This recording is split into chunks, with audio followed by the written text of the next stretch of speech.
Hey, what's up, my woods people? I'm Tyler Jones, and this is the Backcountry mini-series from the Element Podcast. Casey, fill them in. Since we are diving headfirst into the backcountry hunting this season, we decided to call in some help and talk to some experts that know how to crush it in the backcountry. So make sure and subscribe, and if this is helpful, we'd love for you guys to give us a 5-star rating and an iTunes review. Absolutely. Now let's get into it because I still have a lot of Mountain House flavors to try before September gets here.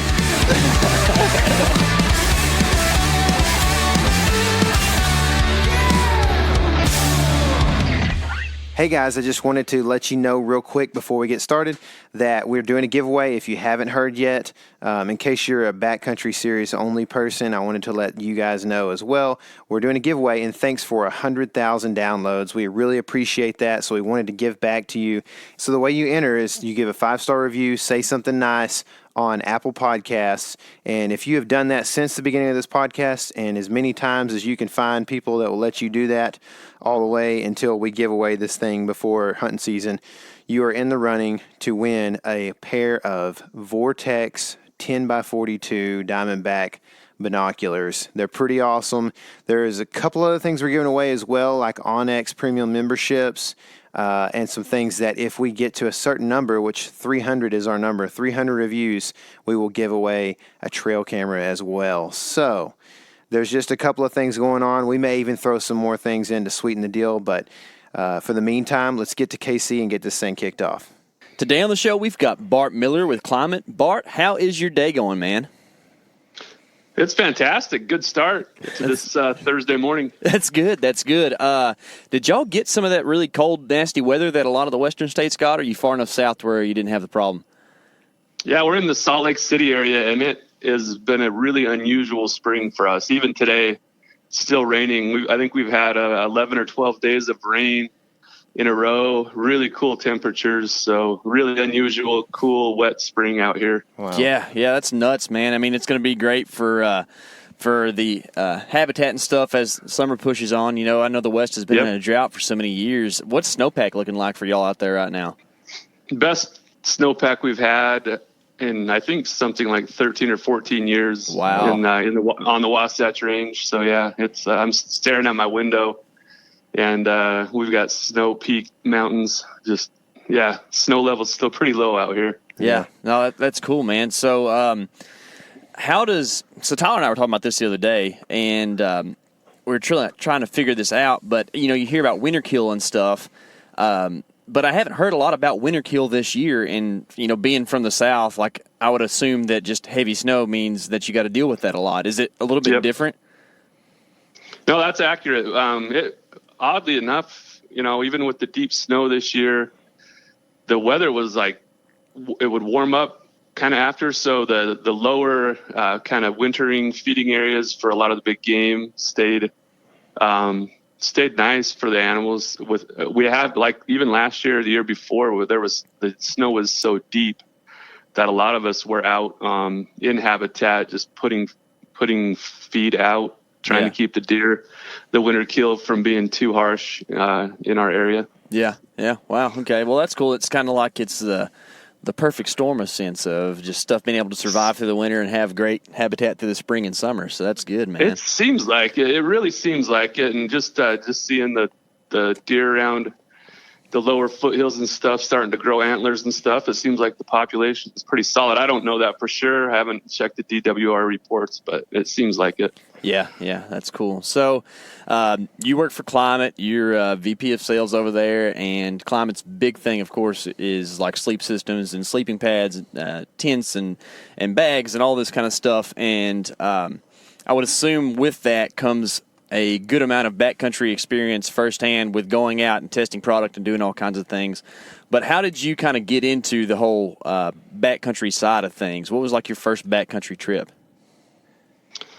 Just on a personal level, I've hunted and fished forever. Mostly lived in Utah, so a lot of experience in our Wasatch Range, where we have pretty unlimited opportunities to pack in and get some mountain lake fishing in, or plenty of backcountry hunting opportunities as well.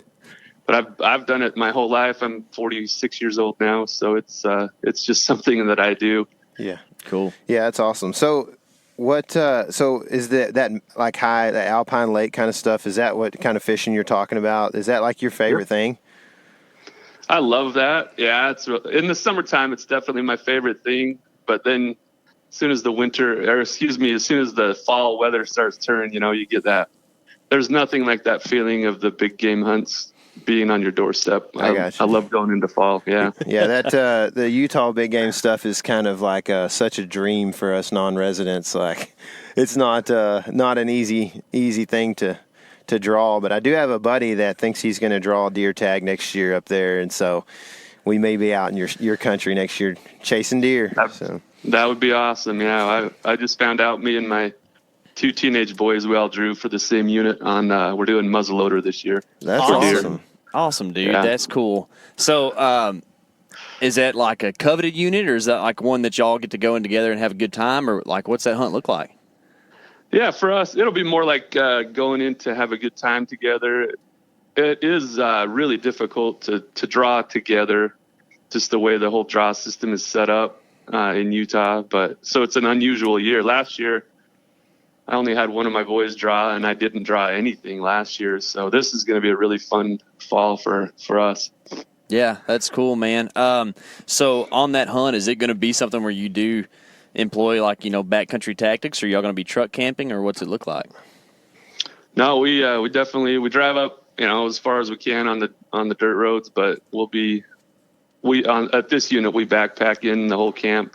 Mm-hmm. A couple miles in, and then we kind of go from Basecamp every morning and afternoon out to chase animals. Yeah, we'll be backcountry in a tent, camping out of a tent. Awesome. So for us, this terminology is like a big thing, like because somebody from Texas or somebody from the East that's never done a whole lot of the kind of Western stuff might be kind of confused on what a base camp is, what a spike camp is. What a bivvy is, what a bivvy means, So can you like clear up those three at least for us? Yeah, for sure. Base camp, spike camp, kind of the same thing. If it's just where you get out in the backcountry, kind of trying to get at least at the bottom of your canyon, or within hiking range of your where you want to hunt. You're going to set up your tent and your stove and all that, and water source, all that kind of stuff. And you're going to sleep there. And then early mornings, you're hiking out to a hunting spot, and then usually back in the afternoon to camp, to have lunch and a nap, and then back out in the evening. So yeah, you just in the Wasatch Range, you just kind of have to get your base camp or spike camp set up within range of where you want to hunt. Yeah. Cool. So I was up there this past summer in the Provo area, I guess that's how you say it. We were kind of east of the city there. Is it Uinta Mountains? Yeah. Okay. Yep. That was mainly my question. Is like, how do you say that? Because it's such a different. It doesn't look like English, So anyway, we. It's a lot of Native American words definitely used. Yeah. That's one, and that's a beautiful part of the upper ranges of some of our mountains, the Uintas. I was chasing Bonneville cutthroats and those Bear Lake cutthroats up there. Yeah. And that was like, man, it was a good time. I ended up catching both. So that was outstanding. Yeah, I was super excited. I'm a native trout junkie. So it's mainly because like you can get into these really awesome places for the price of a fishing license and just experience things a lot of times like how they've been for a long time. You know what I mean? So yeah, it's cool. And one thing I think people don't realize about Utah especially is that there's a lot of, I think, negative news about public lands and access and all those things. Mm-hmm. But in the reality out here is that more than 60% of our state is undeveloped public land access. It's easy to get to.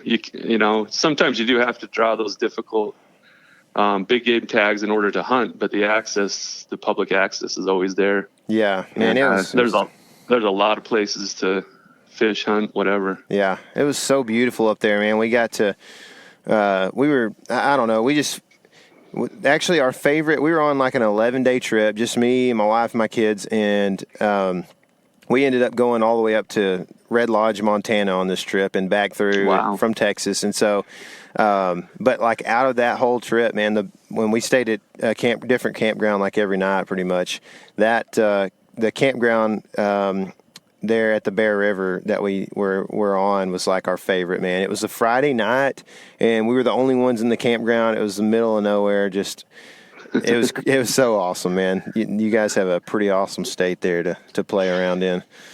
From my experience, yeah, like that is the big difference. I'm lucky with my job in the outdoor industry and whatnot for the last 10 years. I've had the chance to hunt a few different states and a lot of different types of game, but the Western Mountains, whether it's the Rockies or the Wasatch, definitely gives you a chance to just get lost, like you're saying, just get away from everybody in a way that I think other terrains, other habitats don't allow. Mm-hmm. That Wasatch, is that kind of north of Salt Lake there?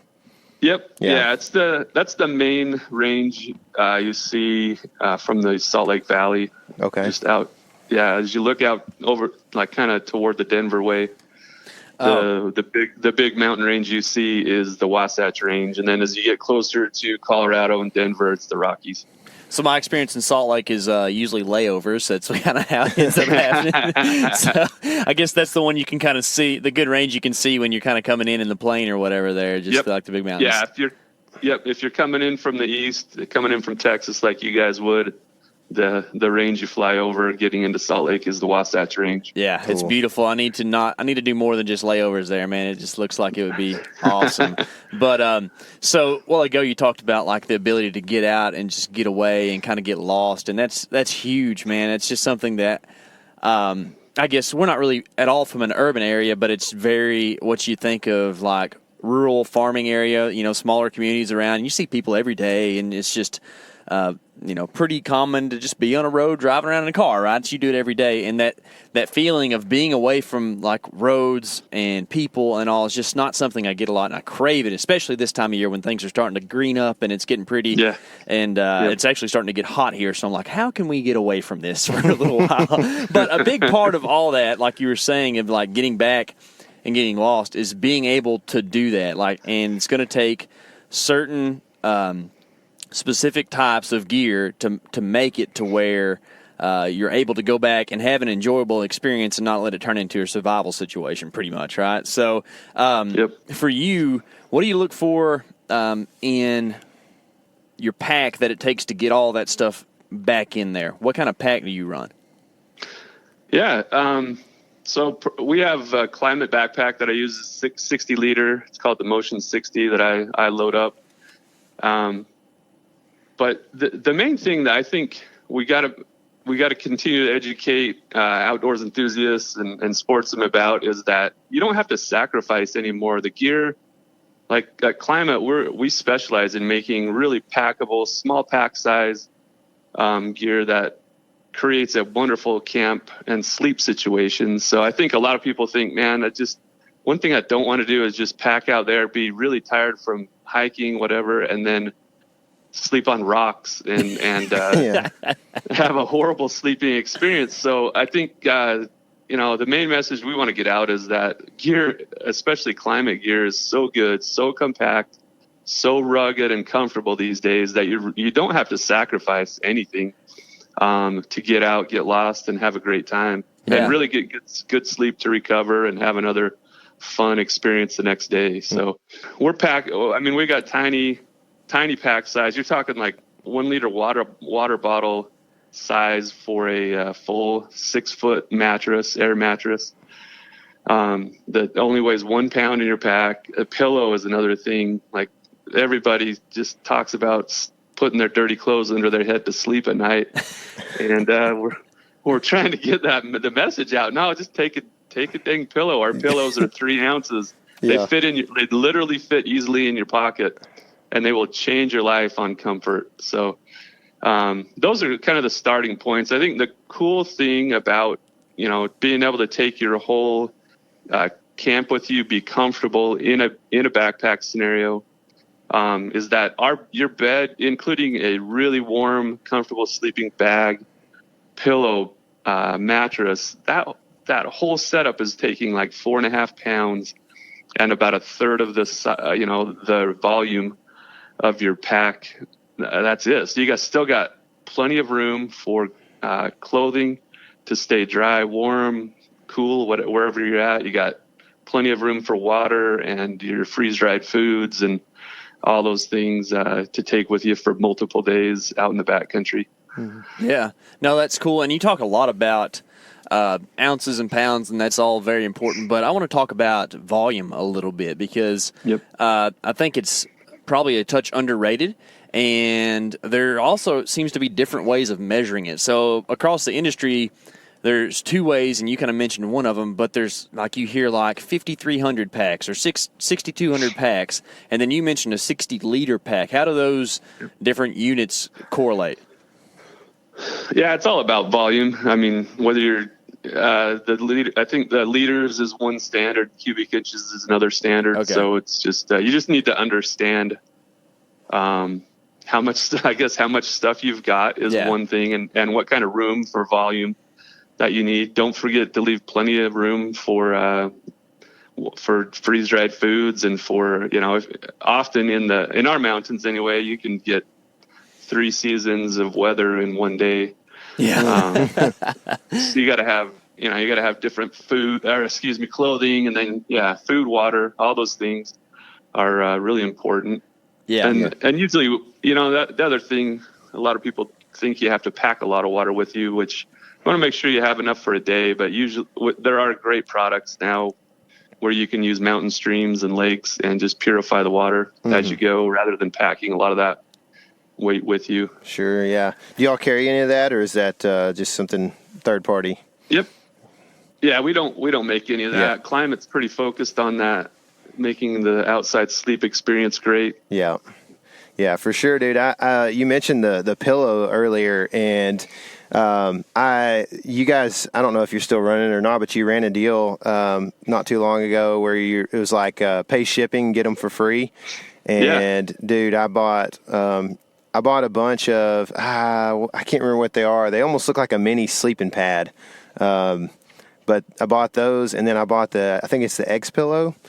And dude, the X pillow was like half the size of my phone, like and so and we've talked to some people on this backcountry series that we're doing here, that are like, just pretty much, just pile up clothes. And I've done the same. And personally, like, I have probably several spine alignment issues from playing a lot of football in my life. And I definitely have like a mid-back problem. And so like sleeping in the backcountry is such a huge deal for me, because even on a good pad, what people consider in the industry a good pad, I've had times where I typically will wake up and just I can't hardly move because my back has just been in such a bad spot all night and on hard ground or whatever. And so it's a huge deal for me. So the pillow, I think I really do, like you said, I think it's going to be a game changer for me, and I'm excited to try it out. Not to mention, like, it's like not 3 ounces. It's like 2.6 ounces or something, I just can't even, I'm just not that worried about ounces that I'm going to leave that at home, I don't think, so. Right. But I definitely, KC has the Static V that you guys carry, and I'm going to be running that as well this year, I think. And I think that's going to be a game changer for me because, like I said, I have a nice pad. It's a Thermarest, but it's, it's an extra long. I'm a pretty relatively tall guy, I guess, and I pretty heavy as well. So like, if I sleep on my side, I feel the ground through it, and I just feel like the Static V is built to where you can side sleep and not be crushed into the ground, For sure, yeah. It all starts with engineering. Our company was started 10 years ago by a couple of engineers, and they started using air and really durable fabrics and kind of welding really durable fabrics in a way. And then they came up with what they called body mapping, but really it was like they got this clear table, a glass table, and they just started having people of different body shapes and sizes and weights lay down on this table, and they started marking all the pressure points in different sleeping positions that they could, where they could see people's pressure points hitting this glass table. And over a few years of engineering, they came up with the static V design, which is amazing. When you're laying down, doesn't matter your weight or shape, it's going to provide all the support you need and a really nice air mattress feel underneath all your pressure points. You'll never bottom out. You won't feel the rocks from below. And you'll be happy. We just launched a couple of products. Sounds like we need to get you some before this fall's hunts, but Static V Long is one. It's a 6'6" long Static V. Oh, nice. Yeah, that's him.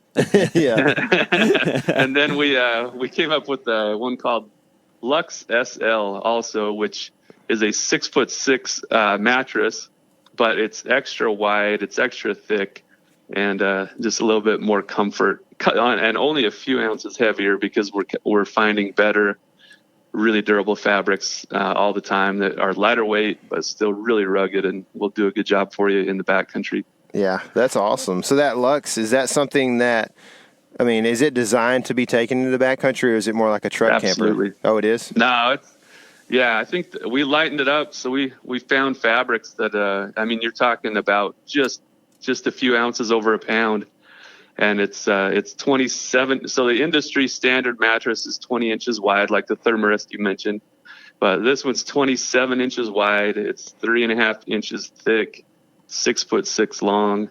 So you're talking about a lot of extra air mattress, a lot of extra cushion. Yep. Yeah, sounds bad to the bone, man. And I've been using that regular Static V for a while, and I love that thing. It's been comfortable, and I've been really, honestly impressed with the durability of it because, if you pick it up uninflated, it kind of seems a little floppy and flimsy, right? But that's just kind of the nature of the beast.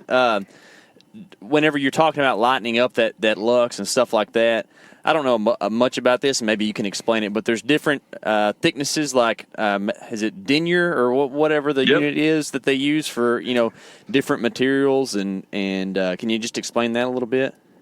Yeah, D or denier is the thickness of a fabric. We use polyester because it's a really rugged fabric, and it really welds to itself in an indestructible kind of way. In our manufacturing process. So we're using polyester. Our standard is 75 denier for most of our sleeping pads. But we're finding some equally rugged. They're a little bit more expensive. So instead of paying just 55 for the regular Static V, on some of these newer, lighter weight fabric, but more comfortable mattresses, you might pay $100 or $120 at retail for it. But man, the extra comfort and still the reduced weight and ruggedness of it is kind of mind blowing for what we're doing, trying to create a great sleep experience. Yeah, no, that's cool. What precautions should a person take when they're in the backcountry with a pad like that? Is it cool to just pretty much lay it down anywhere and sleep on it, or should you be looking for a certain spot or making sure you bring Tyvek or something to lay down before you lay the pad down? Yeah. Really, we try to make our mattresses, for the backcountry. And I realize that the experience in air mattresses, especially what's been available on the market 10 years ago and even 5 years ago, it's not great. And a lot of people have woken up with a flat air mattress. But Klymit is something different. It's built for the backcountry. I do. Usually I'm sleeping in a tent or in the back of my truck when I'm using our mattresses and our sleep setup. So there is a barrier between my mattress and the ground, which is always good. Mm-hmm. We provided we put like a little emergency patch kit in every mattress. But just as long as you're smart about where you're putting your gear and not throwing it right down on cactus or something like that, I think. We're built for it. We do offer a lifetime warranty, but you do not have to treat a Klymit mattress with kit gloves at all. You can treat it like a piece of backcountry gear. That's what it's made for. That's cool. That's good, man. So why two pillows? Why is there different types of pillows? Well, it's everything that we do. We think the buy decision comes down to is it weight or comfort or warmth those are kind of the main things that people are kind of weighing the options on. So we make different sizes of mattresses and pillows. The pillows, we're doing 3 sizes now. The one that you guys have is our lightest weight, smallest, and then you can, for just 1.5 ounces more, you can get a lot more pillow and a little bit more comfortable material. And then we have what we call our Luxe pillow.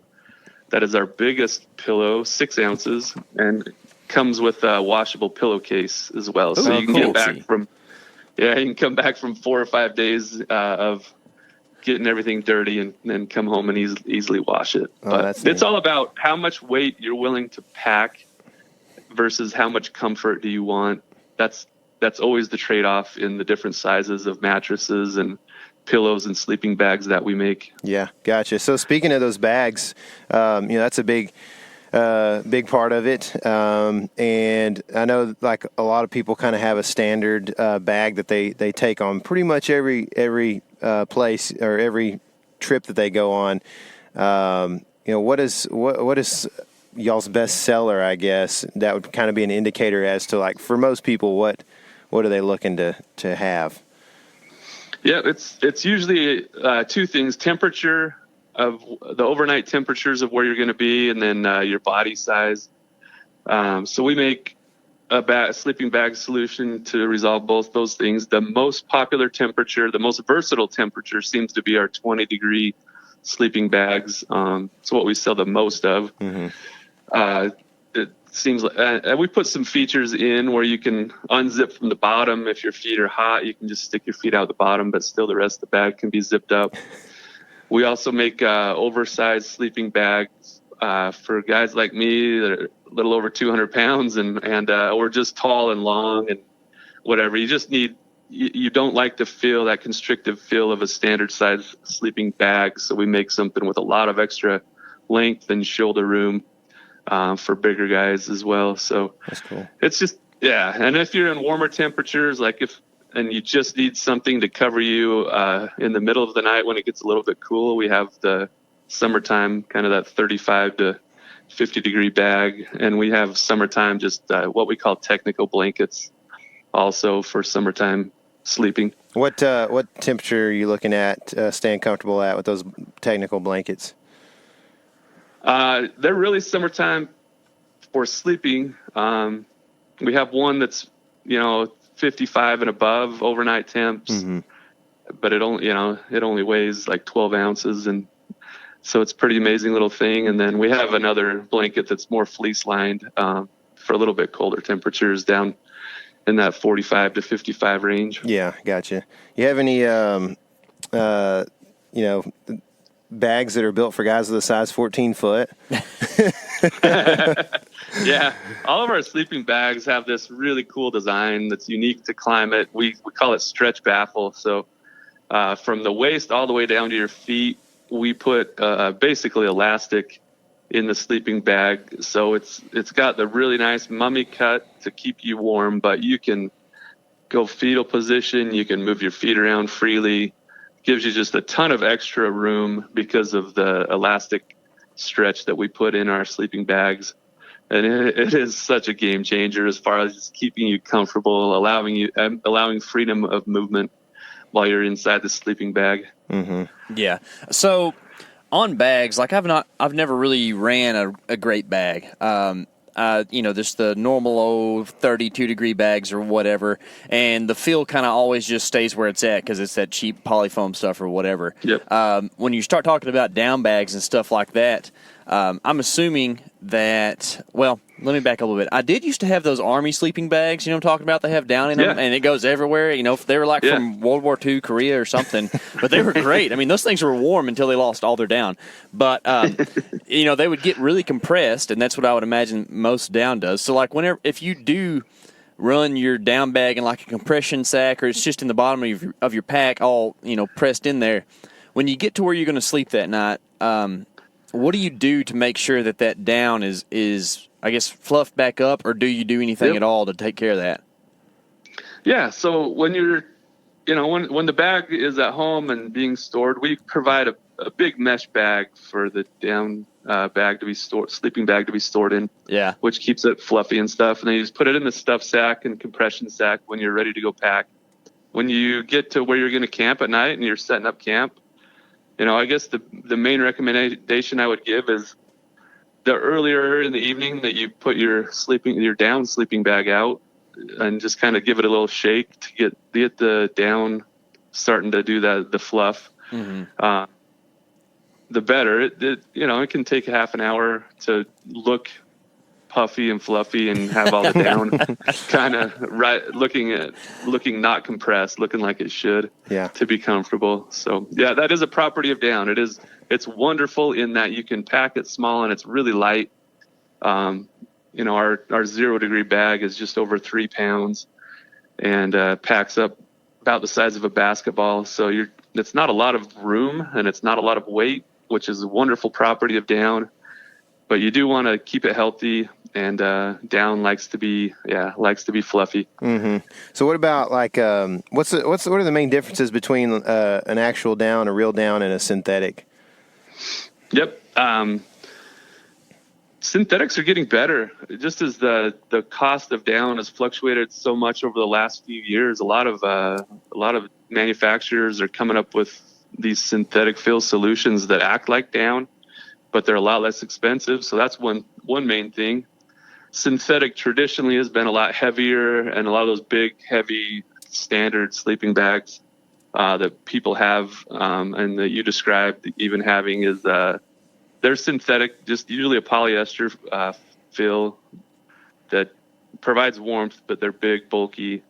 The main advantage of synthetic versus down is that you can basically wash your bag in the sleeping bag in the washing machine, where down you want to treat it with care and wash it in a dry cleaning scenario only, so you don't get the feathers wet where they'll clump up and then you have to throw your bag away basically if the insulation's not working anymore. Mm-hmm. So if you buy a down bag, make sure that the fabric is coated with water repellent, something water repellent, so it's not getting the fill wet. Good tip. Inside. Gotcha. So I guess there's extra precaution just to be taken in general with a down bag. So say a lot of people talk about, like in the backcountry, if they get caught in a monsoon or something, and they'll just hop in their bag at night in their wet clothes, and they'll just cook them overnight, and they'll be dry in the morning. Is that something that with most downs you kind of can't? You really need to not do. You need to avoid getting it wet at all costs. You don't want the fill in a down bag to get wet. Yeah. And any good down sleeping bag, like a Klymit sleeping bag, is going to be treated. So you're going to have to really try hard to get the down wet because of the treatment on the fabrics. But if you're out in the backcountry and you're planning on being out there for several days, you definitely don't want to get the down fill wet. And if it's something that if you're going to be in really humid, high rain, chance of getting your bag soaked, you should consider synthetic fill, even though you'll be packing a little bit of extra weight. Yeah, yeah, gotcha. Well, extra weight is a good thing whenever it's the difference in freezing at night and actually staying warm. So yeah, totally makes sense. On that note, do you have just any good general tips that might not be as gear oriented, but just like for staying warm at night in your tent or shelter or whatever you might be, like good ideas or things to keep in mind when it comes to like selecting a campsite or a place you're going to lay your pad or whatever? Yeah, I think number one, it's called a footprint, or you can just buy a small tarp, lightweight tarp. But I think just a little footprint for your tent is always a good thing if you're worried about condensation or rain getting in through the bottom. Obviously, the quality of your gear is going to be number one. If you buy a $100 tent, expect it to be wet inside in the morning. You definitely kind of get what you pay for as far as gear goes. Yeah. Levelness and is always important. If you can there's a lot of opportunity in our mountains to kind of get a nice pine tree overhang that you can, with clearing underneath it, where you can put a backpacking 2-person tent. Mm-hmm. You get a lot of protection from rain and stuff that way. But as far as staying warm, I usually pack a little Mr. Buddy handheld heater and a small can of propane if it's going to be, 0 or in the single digits at night. No, sir. Not about that. Yeah, we slept in, we camped in like 19 in Iowa a couple of years ago in the spring. In case he was like, I think I never want to do that again. That's pretty good. Yeah, you do want to be geared up right for that. It can be a lot of fun if you're geared up for it, but it can be so miserable if that's you're probably not. our issues. We just weren't geared. We don't have enough gear, probably. But one thing that to get to that point, to get to where you're going to sleep at night, especially when we're talking in the backcountry, like you got to get there. So, what kind of boots are you wearing? Are you wearing trail runners, or are they like more of like a hiking boot, a hunting boot? Or does it just depend on the terrain? What does that look like for you? Yeah, I've done a few. Definitely a hunting boot. I mean, I like something that kind of comes up mid-calf at least, because it just seems like you just trash your legs while you're hiking through backcountry, if not. And then waterproofness is important, and lightweightness. Right now I've got a pair of Browning. I think they're 460 gram, but they're made for temperatures with a good pair of socks in that down below freezing, and they're nice and waterproof and lightweight. I've put hundreds of miles on them, so they're really comfortable. My feet do not ache at all. But I've tried the Kenetrex. I really like those, and but yeah, cool. Right now I've got a Browning boot that I really like. Yeah, so a lot of times in those waterproof boots, especially when you got that insulation, even if it's cold and you're walking through that kind of thing, when you're hiking, you're going to get a little bit sweaty inside the boot. And so, foot care, obviously, on extended trips is a pretty big deal. How are you in like super cold weather? You start sweating. How are you able to dry that foot out? Is it just something that you just got to deal with until it's time to get in the bag at night or something? If you get the foot really wet, for sure, you just kind of deal with it and then dry things off well at night. Put a a dry pair of socks on before you crawl in your sleeping bag if it's really cold. But honestly, as good as gear is getting, with a good pair of boots, and it's a lot of these wool socks now are moisture wicking too, so they're kind of doing the job for you on the sweat side, unless you just get submerged in going across a river or something like that. Mm-hmm. A good pair of warm but moisture wicking socks is kind of solved a lot of those foot issues that we used to all be plagued by. Yeah, I hear you. So you mentioned putting socks on and hopping in your sleeping bag, dry socks. Are you one of those guys that sleeps with clothes on in a sleeping bag most of the time, or not? It just depends on the temperature. Honestly, I'm so temperature driven when it comes to good night's sleep. But if it's below freezing, I usually put a dry pair of socks and just wear my base layer in my sleeping bag. And then I think one thing I've really learned to enjoy is having a hoodie sweatshirt for sleeping when it's really cold, because you can take those drawstrings on your hood and just pull them tight where your nose is the only thing exposed. And man, that has changed my life. A good pillow and keeping my head warm in cold temperatures in that way, in addition to the sleeping bag hood, has kind of changed everything for me. Dude, the hoodie mummy thing you were talking about is Tyler to a T. This guy lives in a hoodie. When you were saying that, I was like, no way, it's exactly what you do. Yeah. Oh, it's funny. So earlier you were talking about the hunt that you and your 2 teenage sons are going on. And I am slightly removed from being a teenager, but I can definitely remember. And I'm around a bunch of teenagers a lot. They eat a lot, right? And that food is a big part of your life as a teenager. And being a dad, you got to feed those boys.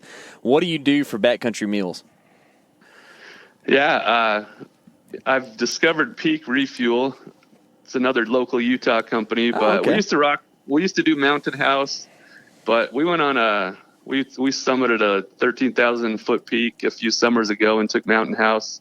It was a 5-day trip, and honestly, after like day 3, even though I was starving and burning a ton of calories, I just had a hard time putting it down, like swallowing it. It was so anyway, I've discovered this company called Peak Refuel, and they've got freeze dried, really high protein, high nutrition, and really good tasting meals. So you can, it becomes pretty easy, where all you have to do is boil water on a jet boil or a Camp Shift Striker or whatever, and then put it in these bags and eat. They just hardly take any weight, and they are really nutritious and really delicious.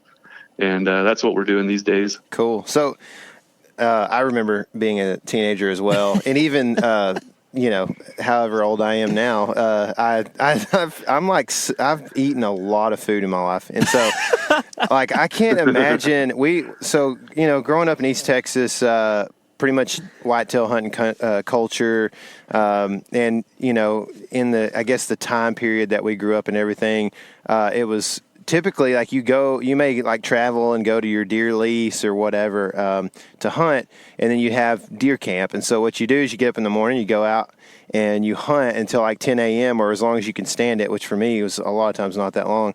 And then you'd come back and you'd like hang around, watch some football, eat lunch, chips and salsa, that kind of thing, and then go back out in the evening and hunt, and then come back for dinner, right? So like there was never a time that I was far from food, or that I had to like ration food, like you could always go back to camp and just get boatloads of it. So I can't imagine being a teenager, and I know like I ate considerably more than a lot of guys probably, but I had friends that ate like birds or whatever, so I know, but I just can't imagine like having done a backcountry camping trip, which we just never did until I decided to go out like after college and do that kind of thing. And so I just feel like that there's got to be some kind of snack system you have for those boys as well, like outside of the meals. Oh yeah. But like you're saying, it was so different when I was a teenager.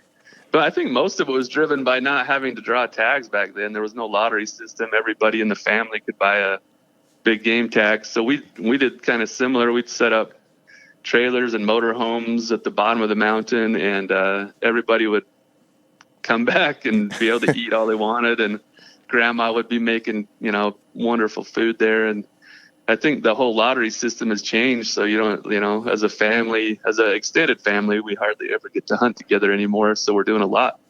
It does mean we're doing a lot more backcountry, but also I think just food manufacturers in general have just made it easier with a lot of the freeze-dried stuff that's actually good and nutritious and makes you feel full and gives you proper nutrition. There are a lot of the granola bars and protein bars, all that stuff hardly takes any weight, and we can pack a ton of snacks in with us that are actually, they're not just the old Snicker bars and apple that we used to take when I was a kid for a snack. Yeah. Do y'all do jerky or anything? Ton of jerky. Yeah. We usually I don't know if you guys know this, but mule deer aren't that delicious. So we turn a lot of our mule deer into jerky. Yeah. So we always have a freezer full of that to pack with us for sure. Well, it's not that they aren't delicious. It just takes some steps to make them delicious, like dehydration and salt, and salt, and marinade. So that can cure a lot of problem. Yeah. Oh, that's right, man, for sure. So, whenever you're talking about those freeze-dried meals and stuff, like the one thing that is across the board, something you're going to have to do no matter what brand is boil water and put it in there and let it cook for a little while or let it rehydrate or whatever. Tyler and I both have ran MSR pocket rockets and fuel canisters for forever. Is there a better system that you found for doing that? Not really. I mean, I've got friends in the industry, so I especially at Camp Chef, I use their Striker. It's a similar thing. It's just easy to ignite, but you still have to, you do have to pack a few of the fuel canisters, and you got to find water. So I got it's not much different than what you're doing. How much, like on average, how many days are you getting out of one of those normal sized fuel canisters? I mean, you can boil 2 or 3 days. Yeah, I mean, two or 3 days worth of food on one canister. Yeah. Gotcha. I just, That's a question that I've had too. Yeah, it's like you just never know. Well, for one, like we'll go on a trip, something like a lot of times we'll be, if we're deer hunting, we're hopping around different places and stuff. We'll, during the middle of the day, we'll do the pocket rocket mountain house thing if we're not anywhere near close to a town or something, So, and then like we've both brought a canister, and then by the time you get like 3 hunts into this, you don't actually know how many meals you've done on one canister. And so it's confusing. I know you had the same problems. Well, yeah. I mean, if we're going out for multiple days, you just got to take the risk out of it and just take a new canister with you. I think is the main thing. So, but like 2 or 3 days on a normal canister. So if you're going for 5 days, you'd need 2 of them. Yeah, for sure. Gotcha. Kind of one of the other issues is like, I end up running it in the morning to kind of heat up the tent or whatever sometimes too, and talk about not being efficient. Like when you start doing that, or you start throwing in like that extra cup of coffee here and there or wherever, it's going to take a little bit more fuel than just what it takes to make meals and stuff. But what are your, speaking of like coffee, that's one for me, but like what are your creature comforts that you got to have when you go in the backcountry you still make sure and bring along with you? There aren't many. I mean, tough guy, man. There aren't many. I mean, I feel like we're pretty spoiled just because we have really great sleeping gear. We have the right clothing and comfortable boots, and food is so much better than it ever has been.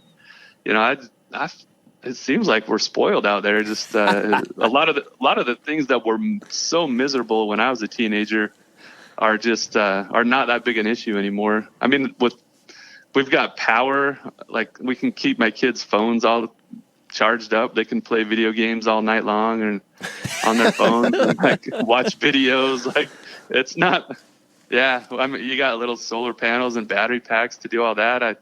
There's not much we can't take with us in a backpack anymore. Yeah, it's definitely cool, man. So, what about like I know a lot of guys are using these to kind of set up their shelter or whatever. But do you ever use trekking poles in the backcountry? I never have. No. Gotcha. Just seems like one more thing, and if you're packing a rifle or a bow or whatever, it's they don't seem too practical. Yeah, you could just use a rifle as a trekking pole if you wanted to, bad enough, right?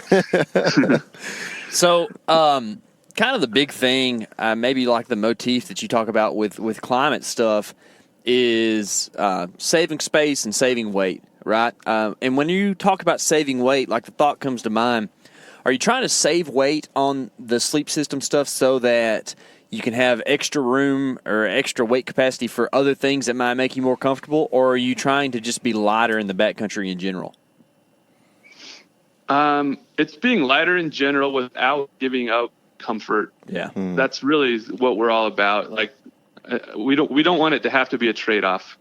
We want it to be, light, low volume in your pack, but still provide a really nice experience when you need it. Honestly, weight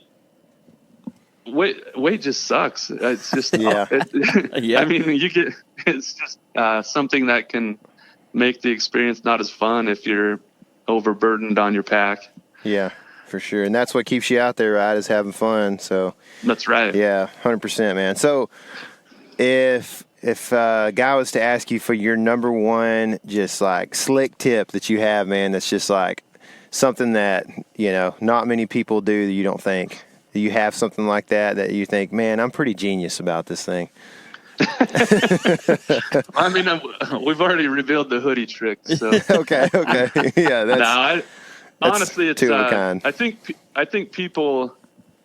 The main thing is you gotta start with great gear. Don't skimp on that. And I think traditionally people have like had to compromise between, man, do I really want to take my comfortable sleeping bag and a pillow?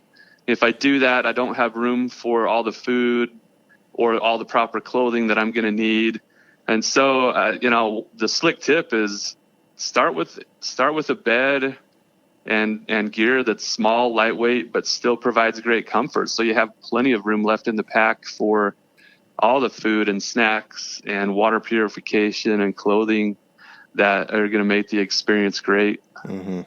For sure. Yeah, the sleep is such a huge deal, man, to me, and so I understand what you're talking about. Honestly, like if in a hunting situation, sometimes it's the difference in you just sitting there and going, that bull's too far. We can hear him, but he's too far, and then you actually like having the gumption to go do it and make something special happen, Yep. So good tips. Yeah, no, you can't do it without good night's sleep. That's right. You got to recover. Yeah. So Bart, if someone does want to stop compromising on gear and go get some legit Klymit stuff, tell them where they can go find that at. Klymit.com is it's where you can see everything and see some of those great deals. It's klymit.com. And a lot of the retailers that you shop at anyway to get gear up for a camp trip or a hunt trip are going to carry our gear. Cabela's, Sportsman's Warehouse, where you're going in New Mexico, and just retailers across the country. Academy in Texas, Academy Sports and Outdoors carries our gear. So cool. Yeah. It's pretty widely available. Awesome, man. Well, I'll be sure and link to all that in the notes below, and that way people can find you and Klymit and show support. And Bart, we can't thank you enough, man. It's been a great podcast. It's cool to get your perspective on some things, especially from a guy who, who works for a company who puts so much emphasis on good sleep. I can tell you that anytime that I've had bad night's sleep, whether I'm in the backcountry or I'm at a deer camp somewhere, like the next day is a tough day of hunting, and we want to have good days of hunting, right? That's right. That's what it's all about. Yeah. That's right, man. Well, thanks so much for spending some time with us, Bart, and we'll talk to you soon, dude. Thanks, you guys. Yep, see ya. Man, that was some killer info. If you found this interview helpful, be sure and leave us a review below and comment what you thought was the most helpful tip from this episode. For sure. Make sure you also follow us on our social media platforms, Facebook and Instagram, and also subscribe on YouTube so you can see how these hunts turn out. Remember, this is your element. Live in it. Been waiting my whole life for that.